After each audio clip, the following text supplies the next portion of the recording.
Dans le matin qui pleure au-dessus de Rouen, la cloche sonne un glas que le vent traîne au loin. Jeanne avance tremblante sous le regard humain. Elle porte encore en elle le poids de ses destins. Les soldats murmureurs leur lancent son de glace. Ils suivent en silence celle qui fut audace. L'odeur de la guerre flotte dans sa mémoire et son cœur murmure: Seigneur, garde mon espoir.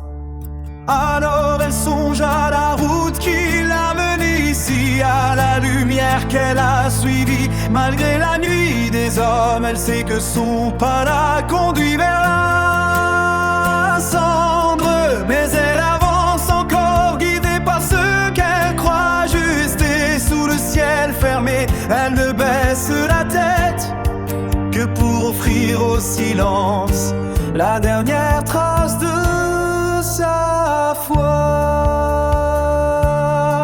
La foule crie sorcière, son geôlier crache et frappe. Elle entend les prières, les injures et les larmes. Son pas tremble un instant, mais jamais ne s'échappe et mène au bord du gouffre. Elle garde ses charmes. Elle revoit les plaines et les bannières en lumière, les cris de ses soldats, le tumulte de la terre. Elle revoit Orléans, ses rampants délivrés, et la voix dans son âme qui n'a cessé d'appeler.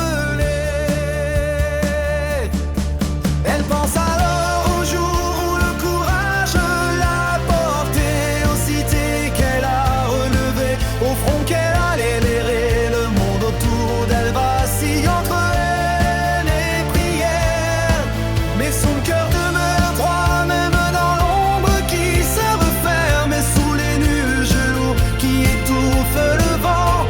Elle garde la même foi que celle des champs de bataille.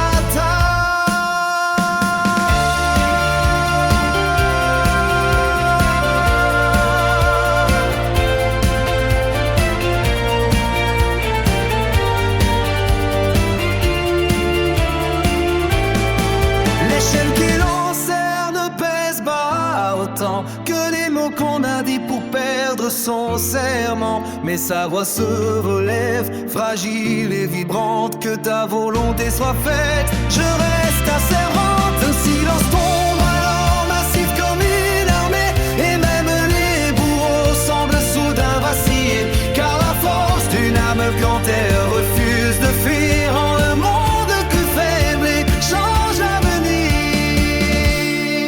À l'instant où elle approche du destin qu'on lui impose, elle comprend que son chemin s'achève mais ne s'éteint pas. Ce qu'elle a porté vivra plus loin qu'elle mène. Dans les voix qui s'élèveront